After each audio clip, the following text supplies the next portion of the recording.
Lemonade, a group of sister friends serving up the tea and slicing up life's lemons and making lemonade. We are slicing it up with love, laughter, and lots of lessons learned.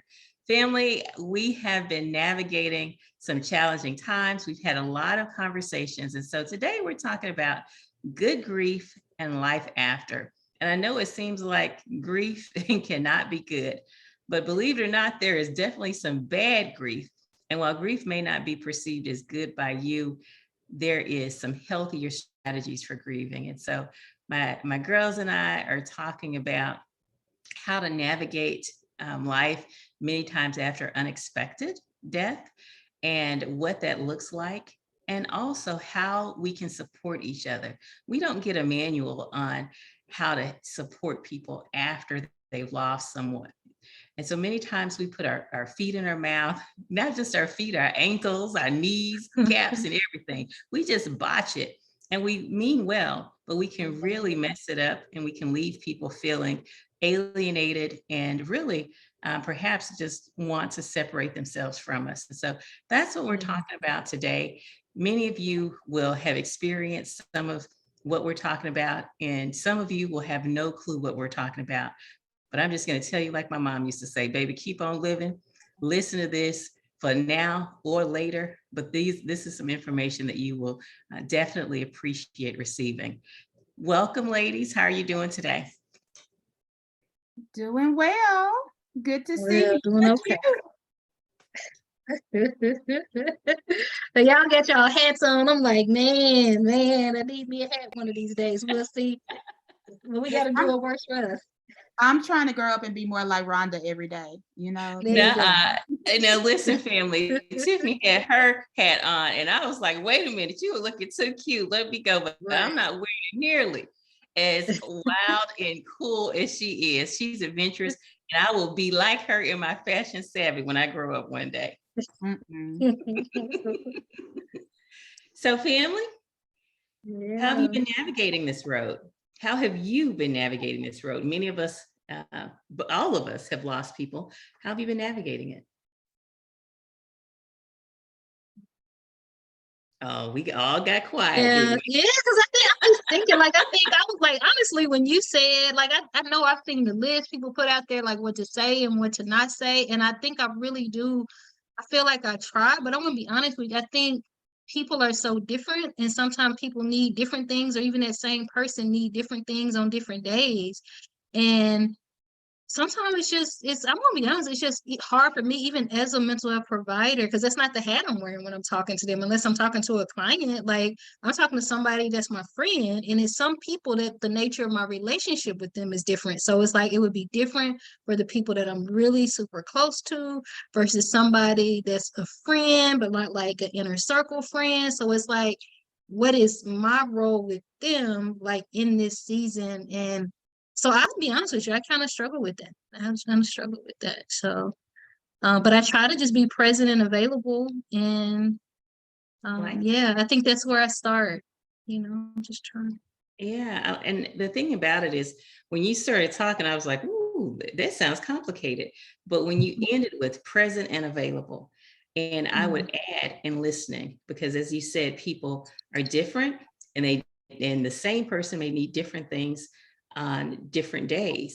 And so listening and hearing their heart, and just being available, Yeah. And I think it's important to just remember that being available doesn't mean just saying, reach out if you need me.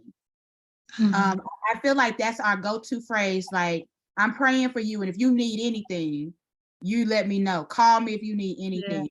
Yeah. And when you're in the midst of grief, you don't even know sometimes how to put words to what you need. And you definitely don't know, like, you don't necessarily trust that you can call anybody at any time that you need something. So you may be struggling to hold on to that grief by yourself. And so sometimes you need someone. Being present may need, here are the things that I can do. Here are the things that I'm available for you to do. And just showing up sometimes. And I'm not talking about showing up at people's houses. I'm not talking about bombarding them with all the company. I'm just saying, sending those texts and that call to say, hey, I was thinking about you today. You may at this point need X, Y, and Z, and I can do this. Would you like for me to? So what I just heard is we need a Dropbox of options. Would you like for me to send Uber food, or I don't know, DoorDash? Would you like for me to send DoorDash? Would you like for me to show up and pick up the kids and bring them home for you? Would you like for me to allow you to take a nap and I just sit with your kids and let you sleep? Would you like for me to bring some Cokes? So giving some very concrete examples of things you are willing to do, because if you say, if you need anything, just let me know. And they say, I need $1,500. And then you go home. Yeah. Then that may be outside of what you can do. Yeah. And I wonder if people are not like, and maybe this is part of what you all are saying, that people when they're in that state, it's hard for them. Maybe sometimes they've had to make maybe so many decisions, even kind of like one of my friends would say, like the business around death and dying, right? Like the funeral, the this, the that, they may be so overloaded with decisions there, and they're thinking that it's just like, I don't even know, because it's such an open-ended question. What do you need? So it seems like you all are saying to kind of make it close in like a multiple choice, like this, and this, which one? Okay, gotcha. Like to just kind of limit the amount that their brain has to work towards that. Is that kind of? Because when you say, I think we forget about the business of it, right? And that business starts almost immediately. As soon as the doctors or whoever pronounces the death, you have things that have to be done quickly. There has to be a funeral home, and there has to be decisions made about that. You have to make calls to get those people there. You don't really have a chance to sit with what just happened and process it right away, because you're making all these decisions. And so it's great. You need support, but it's great when somebody is able to say, here's something that I can do for you. You're like, you know what? That would be great. Right. I would love for you to bring, I would love for you to come sit with the kids so that I could take a nap. Actually, that would actually really be helpful. I would love for you to bring some pops by. That would actually be helpful. I would love for you to send Molly Maid. That would be really helpful. Ooh, that would be, yes. But I think that sometimes when you say, do you need anything, or reach out if you need, it puts it all back on me. Yeah. And now I am grieving. I'm making decisions. I also have to tell you what I need. And so if you can make it easier for that grieving person to just say, text me 1, 2, or 3. And then also say, and you don't have to respond to this. I just want you to know that I'm thinking of you. You can just smile. You can just respond with an emoji. That's it. And so many times when we are trying to support people, we need them to be okay so that we can be okay. And it's almost like we're coercing them into being okay. And that's where people start to kind of draw back and try to close out, because we like to present our best foot. We like to present our best face. And you're navigating people and they are, emotionally charged. Just, realize that and be light. Be breezy if you need to, and try not to take things so personal. And you may be privy to information that you are uncomfortable knowing. When you are, keep that stuff to yourself. I mean, that's the time when you found out about sisters and siblings that didn't nobody know about. That's the time when you find out that Uncle Charlie is really daddy. I mean, you know what I'm saying?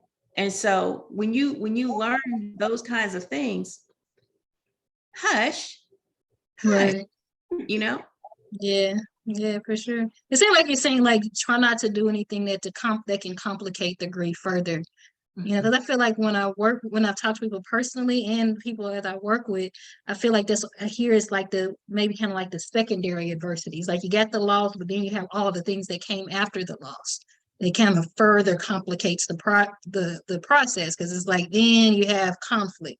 Then you have financial stressors, because then if it's unexpected and then you couldn't pay for it, they didn't have enough money to pay for the burial or the this or the that, then it's like that's even more complex. So like you say, seeing family that you haven't met or seen or knew about, or yeah. So you're saying like even as the person listening to it and receive it, let's not complicate it further for people. Don't add to their pain. That's what I think I heard Tiffany or Nikita Mm-hmm. say one time. Just don't add to their pain. Mm-hmm. Our goal is And to soften it. I think sometimes we don't even realize when we're adding to it, right? Yeah. And we don't always know. And sometimes even our opinions about how they're handling things can complicate their grieving process. So we have in our mind what grief should look like, and Mhm. Yeah. we have in our mind what the services should look like, and how quickly they should be done, and what day they should be done, and where they should be held, and all of these things. We have all these opinions, and sometimes we feel like we need to share these opinions with Mm-hmm. other people. Even if it's not directly to that person, we share it with our cousin, and it gets around, and all this kind of thing. We feel like we need to share it, and sometimes you have to remember that what Kyla said at the very beginning about being present and listening. That doesn't Mm-hmm. always mean that you say something. You may not say anything. You may Yeah. just sit there with that person, and understanding that even if you don't mean any harm, our opinions in that moment can complicate the grief. Mhm. Yeah. Mm. Yeah, that's definitely something to consider. Do you all feel like is it different? Because I feel like when we were talking earlier about the business side of grief, like I wonder is it different when it's expected versus unexpected, right? Because like I've been in communication with people where they say they had it planned out, like they knew that death was coming, and then they kind of had a plan, like they had everything in place. Do this, do this, do this, and decisions were made before. Is basically what I'm saying. They had already gone through that decision making process before. Do you all find with either people you work with professionally or personally that that is different? It's different, but not necessarily easier. Okay. It seemed Okay. easier from the outside looking in, like because my parents died from cancer, it was prolonged, but I had an opportunity to process that it was coming. And when my sister-in-law died, it was quick. I didn't see it coming. And there were so many other people attached who were hurting, who shouldn't have, you didn't want to see them hurt. So I had worked through some things with cancer that I hadn't worked through with just rapid. You understand? Mm-hmm. And so Mm-hmm. I wouldn't say it was easier, but I will say that I knew it was coming, and it seemed like it didn't take the breath out of me when it happened. Does that make Okay. sense? Mm-hmm. So it was different. Yeah. And I will add to that because I feel like most of the death in my immediate circle has been unexpected. I Mm-hmm. very, very rarely have I had the opportunity to have that period of preparation. But what I've noticed, especially when we go back to what the business part of it is that and when I say we, I mean a lot of Black people, we don't talk about death before it happens. We don't talk about the business part of it. And so what it does is that it leaves people who are grieving your loss to have to figure out what you would want. And Yeah. so I have decided, after, a couple experiences, like, you know what, I need to actually sit down. And even though I don't plan to go anywhere soon, I need to sit down and really think through what I want, and where I want things to go, how I want it to go, so that if something does happen unexpectedly, my family can just say, here's what she already put in place. They just have to kind of show up at stuff versus, well, would she have wanted a blue casket or a white one? And all these decisions really seem small, but it's just, it's like a million different ones you have to do. And then it brings in conflict, because what if you didn't know that my favorite color was blue and you thought it was yellow? And so now you thinking things should be yellow. And now y'all kind of going back and forth about what something as small as the color is, because you're both hurting. And really that's what that's the core. You're both hurting, and now you're making decisions. So if I could take some of that pain away of saying, I know you're gonna miss me. I know that you're grieving, but this piece of it you had to worry about, because I'm telling you exactly what it is. Like, you can actually go and pre-plan your services. You can prepay for your services. Wow. You can do those things. And that takes a lot of that stuff off of your loved ones who are having to navigate life without you. I decided Mhm. I was going to do that anyway. When my daughter told me she was going to have me stuffed, I was like, she was going to have me stuffed like the deer. We have deer heads Oh, in okay. our garage.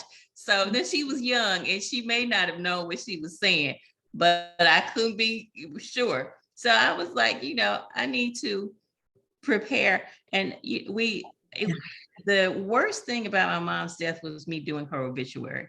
So after that, my husband and I, we have our obituaries done. I do not want my daughter to live through that, and identifying who we want where. And then just having stuff on there, because my mom's funeral, I forgot to hire a musician. I mean, so there are things that didn't even cross my mind that, Yeah. there are things that you forget. And the other piece, though, is not just preparing for the death, prepare for if something happens and you don't die. Everybody listening in the sound of my voice needs to get some long-term care insurance, because you may have a stroke, you may do different things or whatever. And then having insurance that will support taking care of you in the untimely event of you have some type of disability, so that people are not, I'm having conversations with doctors who know medicine, but are putting their backs out lifting, because, in our culture, we don't want to put our family members in nursing homes or rehabilitation centers or whatever, but preparing for that so that people have the option to put you in an assisted living where you can get better care. Because Yeah. sometimes, we may think we're going to help an aging parent and we're in our retirement, and you may be in the middle of working a full-time job, having children, having ends to meet, and taking care of a loved one or yourself. So please consider long-term care insurance for you so that you can be comfortable. And certainly if you are cantankerous and mean-spirited, you might not have nobody that's going to say, come on over here, sugar, and stay with me. You, cantankerous person, be sure. I'm not even playing. Be sure Yeah. No, that's to real. have some long-term care insurance. You know who you are. Yeah. Yeah. But And I I think know what go ahead, Tiffany. I think that's so important. That's another thing we don't talk about. We just Yeah. expect that if something happens and I can no longer take care of myself, I'm going to stay with somebody. And that may not be the best option for you. And so we don't have these conversations in our families and in our communities about what we should be doing. But long-term care, but also what if I'm in a vegetative state? How long do you want them to keep you on life support? These are conversations we don't sit down and have. We don't say anything, and then we have other people making that decision for us. And so I encourage people to have these conversations with your loved ones. Even if they are an adult, you need to be having these conversations. And let me be clear, if you are married and you all are living separate lives, but you did not divorce and you all can't stand each other, understand that it doesn't matter if you've been with Susie Q for 17 years. If you still married to Mary B is who decides if they end supportive services. Now, listen, I'm talking about what I've seen, not what I've heard. So please Absolutely. The identify. hospital will call that person. And it doesn't matter if you all hadn't talked in 15 years. If they are still legally your spouse, your married, your partner, wife, husband, they make the final decision. And you're not haven't been treating them right, so you better do what's right. There you go. But I guess I'm wondering, as you all are talking, right? Like, to me, is reasons why I feel like we don't talk about this. So it's like, is it we just don't know? We hadn't thought about it. We just don't even realize that's something you can do. Or is it some fear attached to it that is like, these are like, is it viewed as like a morbid conversation? Like, why am I talking about this and thinking about this, right? So I guess, I mean, because there has to be valid reasons why people aren't discussing it. So how do people overcome what they're dealing with related to that? I think I've heard lots of reasons for why we don't have this conversation. And when I think about like, why didn't I have this conversation prior to now? Part of it is that I didn't think I needed to have the conversation. I feel like I'm still fairly young and all of this, that this is a conversation I have time to have later. you Yeah. know? And so, but I think that as I'm having friends and family members pass away, we don't know, we don't know the day or the hour that somebody go. And it not necessarily means that you're going to be 70, 80, 90 and leave. There are people who are my age and younger. And so, but I think in my mind, I always thought I had time. I have time to do this. It didn't have to be right away. And then I've heard people, really just say, like, you don't want to speak that into existence. If you sit around and you start talking about when you die and all these type of things, you just asking death to come sooner. And so I think that I've heard a lot of that from friends and family. I don't want to have this conversation because it's morbid, but I also don't want to bring death on faster than it needs to come. Okay. So somehow thinking, talking about it and preparing for it is somehow opening yourself up to it, when that doesn't have to be the case. This is just saying I'm preparing for if and when, like, whatever happens. But this is not saying I'm opening myself up to it. I'm still going to do all the things that I need to do to take care of my physical health, my mental health, my spiritual health. I'm going to do all the things and still believe God for people who are people of faith, all of those things, and still be mindful that whatever time I transition to be with our Heavenly Father, that the people that I leave behind will understand what the next steps need to be according to what I wanted, my desires.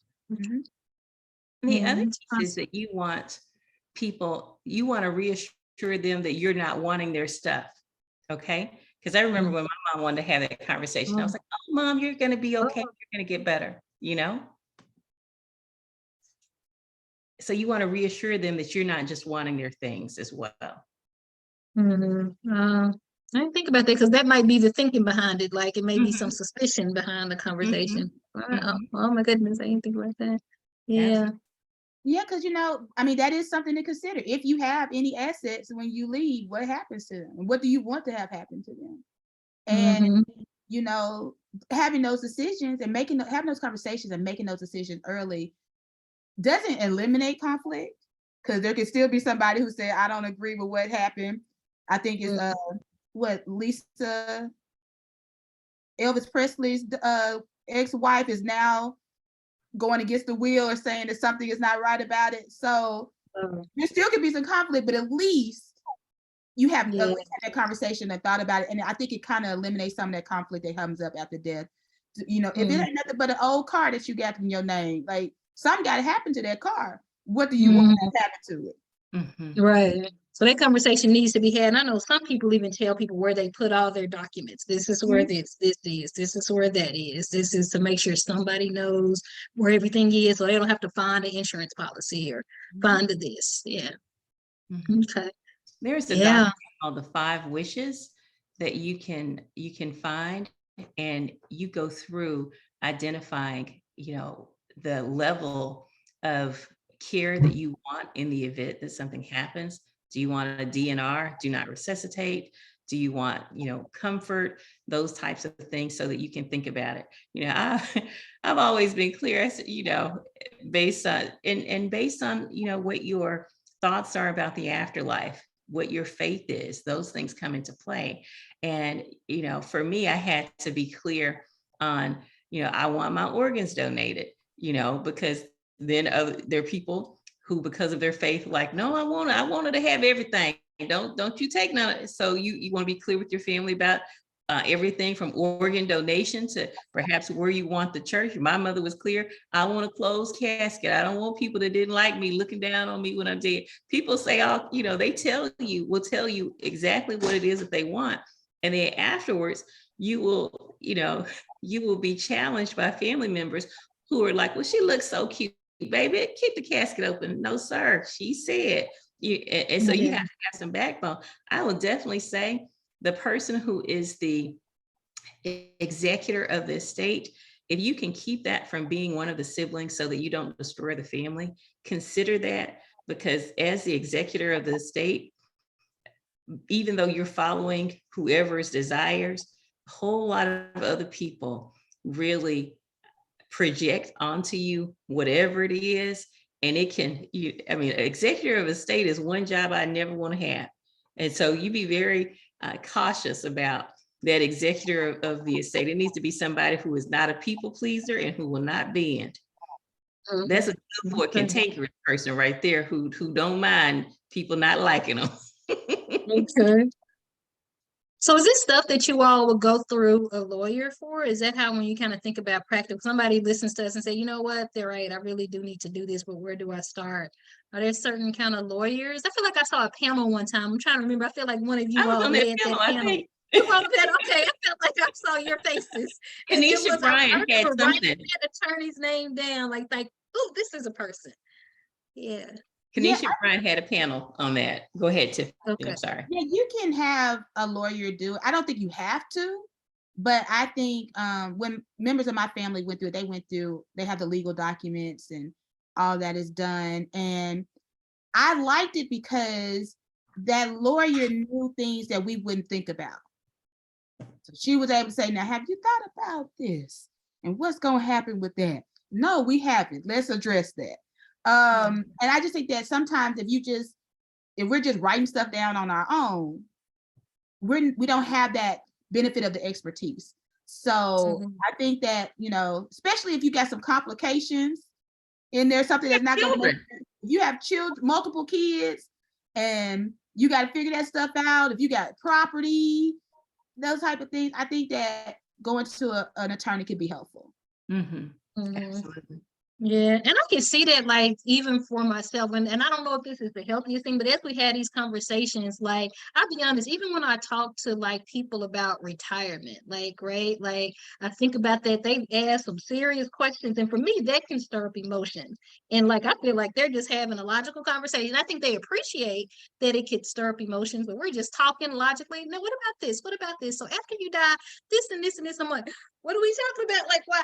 But like, I think it's helpful for me to talk to a professional about it who keeps it business, right? And keeps it like, okay, I can acknowledge that, but let's keep going through this list. So I think for me, or for anybody that maybe has the resources or the wherewithal to do that, like, I feel like that would like just be helpful to just, like you say, maybe be able to catch stuff you miss, and can be objective. They're an objective person with knowledge who can help you walk through the necessary steps. And I think that's helpful, other than like people who are talking where it can just stir up everybody's emotional in the conversation. And for those people who are just tuning in, we're talking about good grief and life after. And it sounds like we're talking about the way you have good life after is to prepare. Tiffany? No, I was going to say, I know, Ian speaking to the professional, but also let your family know what you've decided. So I think there's so many times where I've seen that somebody has gone to a professional, or they've talked about one thing with one person and they haven't talked to everybody who is going to be affected about what they've decided. Go ahead and it doesn't have to be a big, long conversation where everybody is, really sad. It could just be, here's where my paperwork is. I made a few decisions about what I would like to have happen. And this is so that you guys are prepared and that you know. And so my father did that, and he had the conversation with us. He was like, I don't plan to go nowhere soon. But if I do, here's where you find all of this stuff. And it's all written out for you guys, exactly what I want. And everybody heard from him what he wanted. So now we can't even say, I ain't never heard Daddy say he wanted to be buried there. We all heard it together at the same time. And that's important. I'll say I had a family member reach out to me and tell me that another family member wanted to be cremated. And she said I was going to have problems out of you. I said, you certainly are. So let's get on the phone so we can talk about that. So you'll know who some of the problem kids are. They identified me as a problem kid and knew that I was not going to be cool with that, So we were able to have a conversation before we needed to. Listen, if you are a person of color and you are thinking about cremation, you better tell your family the whole that thing. Is what you want. You tell them that is what you want. You better write that down, because if they got any type of plan, it probably does not include cremation, and you're gonna have a nice funeral and be buried at the family plot. You better tell somebody that's what you want. Yeah. So it's saying doing it all ahead of time. Like, yes, I know y'all, we've been talking, but I really gotta ask y'all this question and wondering y'all's thoughts about this. So we talked about after, right? So it seems like planning and preparing, talking, doing all the things you can do ahead of time to minimize the potential for conflict, the potential for having to make a whole bunch of decisions afterwards. But like, how do you, since we're talking about life after and supporting people, what does it look like maybe a year later or like 2 years later, right? Because a lot of times what we talk about is maybe those first few weeks, like how to be supportive right then. But does it look different like a year, 2 years? What do y'all think? I think it does. And I will say grief does not end in those first 2 weeks. Okay. Yeah. In fact, probably after the funeral is when the grief really starts. You're running on adrenaline until that funeral because you're making all those decisions and you're doing all this stuff. And that's really when most of the people come. Most of the people are there and present and accounted for in that week between that person dying and you actually having the funeral service. That day after the funeral service, your calls go down. The people checking on you go down. And that's when you really have to sit with yourself and sit with the fact that this person is no longer here. And so when you say, what does it look like moving forward? There is no getting over the loss of someone. You learn how to carry that grief differently. And as time passes, you learn more and more about how I'm going to carry this and how I'm going to hold this grief with me. And hopefully you have that support. But that real grieving process starts after that funeral service. So if you are trying to support someone, calling and saying, do you need a meal now? It's probably going to be helpful. And more so because everybody brought food during that first week. They probably got more food than they can eat. They probably throwing food away. But the day after the funeral, they hungry because now all that adrenaline is gone and you're just sitting with it. That may be the time that you have to offer that support.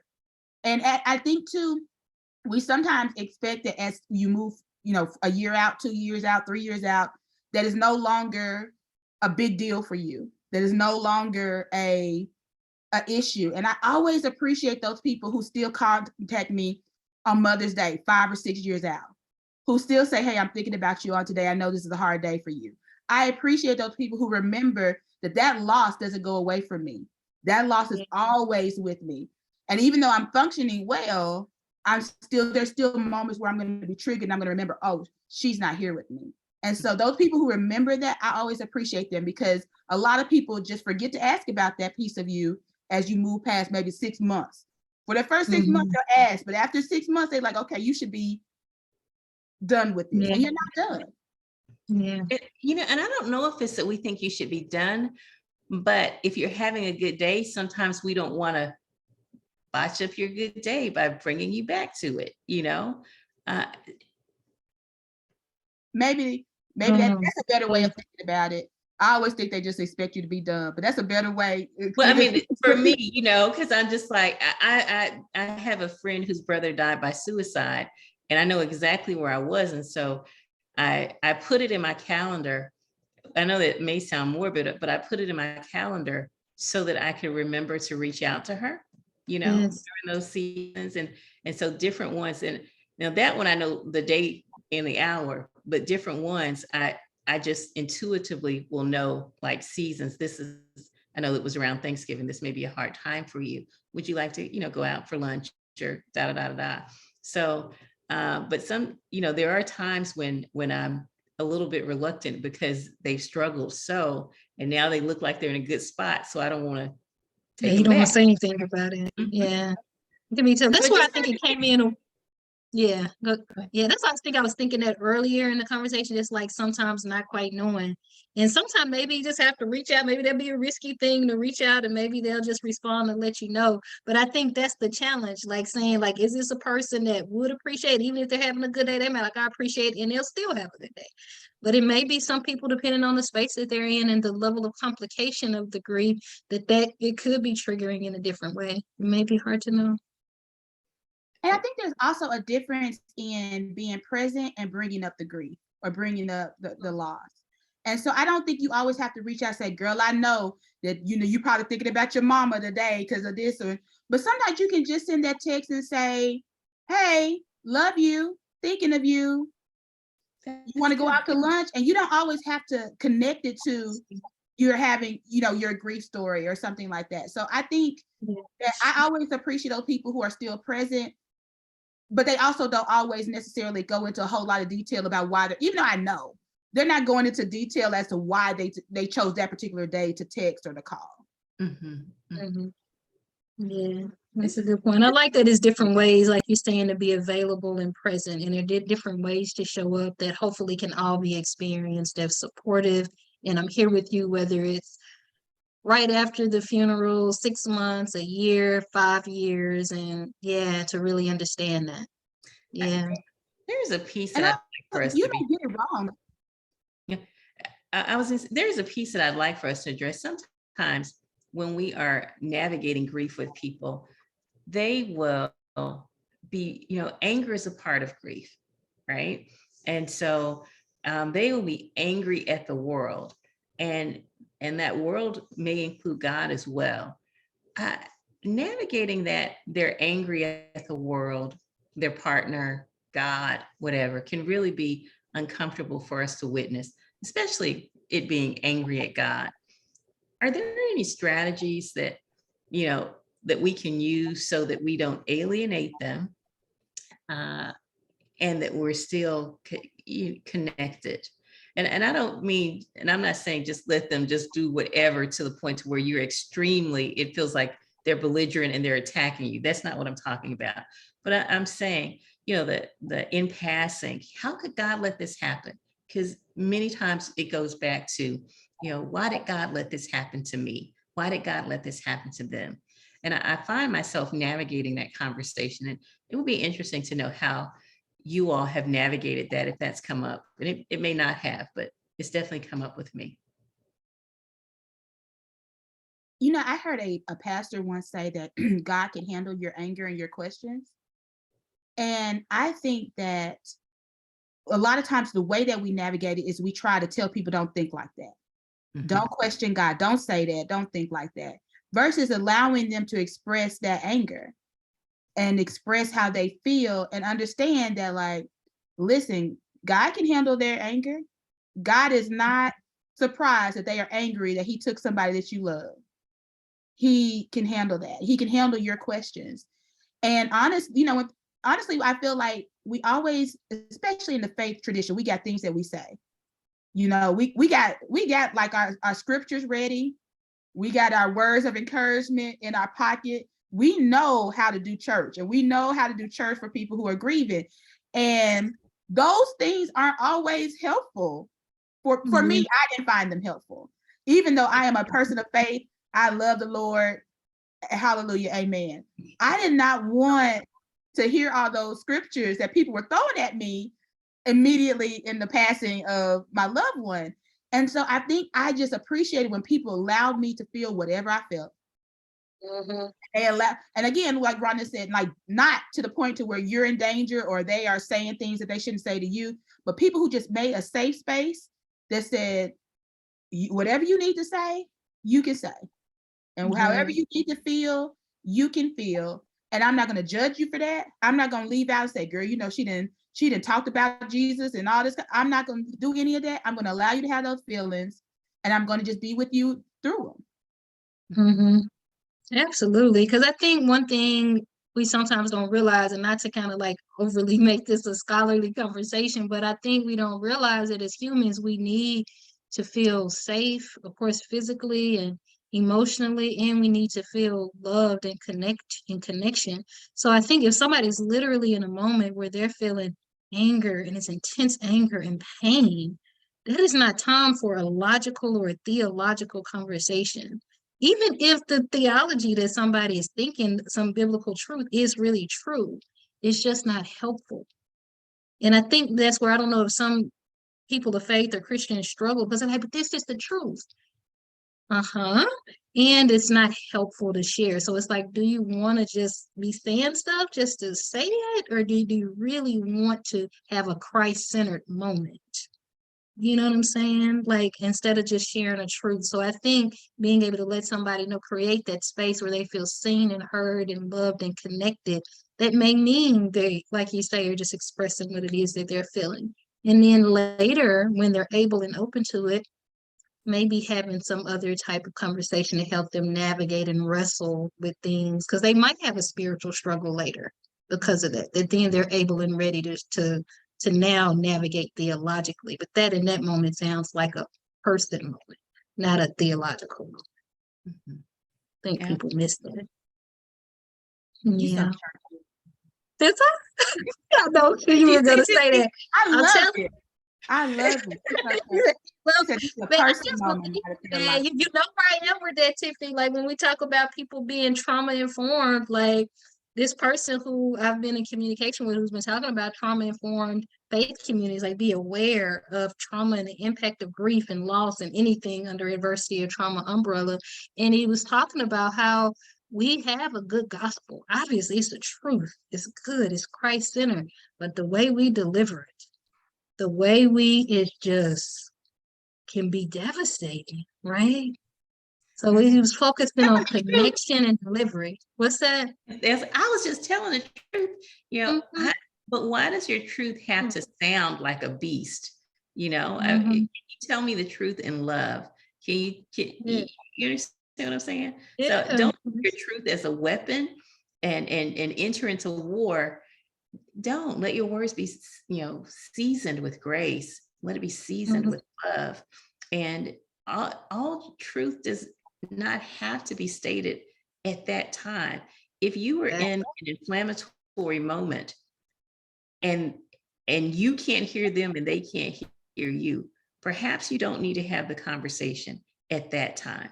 Sometimes you Mhm. plant the seeds and somebody else waters. You don't have to have a whole harvest of them understanding the era of their way at this Mhm. particular interval while they're in the midst of their grief, while they're in the midst of their pain.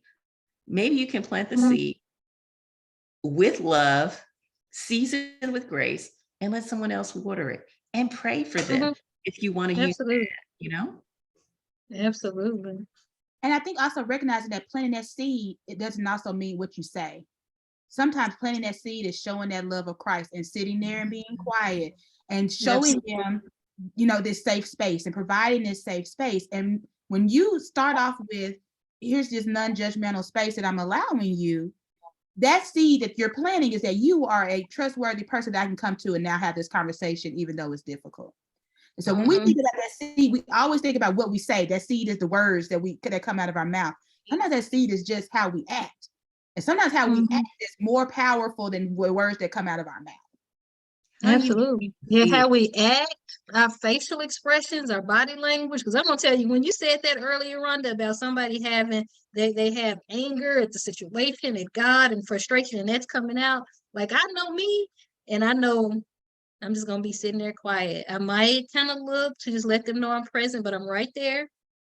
I may, if they're the type of person that needs a little bit of physical space, then I may honestly kind of scoot over a little bit and let them have more space. Some people are okay with you physically being closer to them. They actually appreciate that. Probably wouldn't touch them, probably unless it's somebody I know well and know they'll be okay with that, but maybe not. Probably wouldn't touch, but like just really be there. And so, hand them some tissue if they're crying and just be present.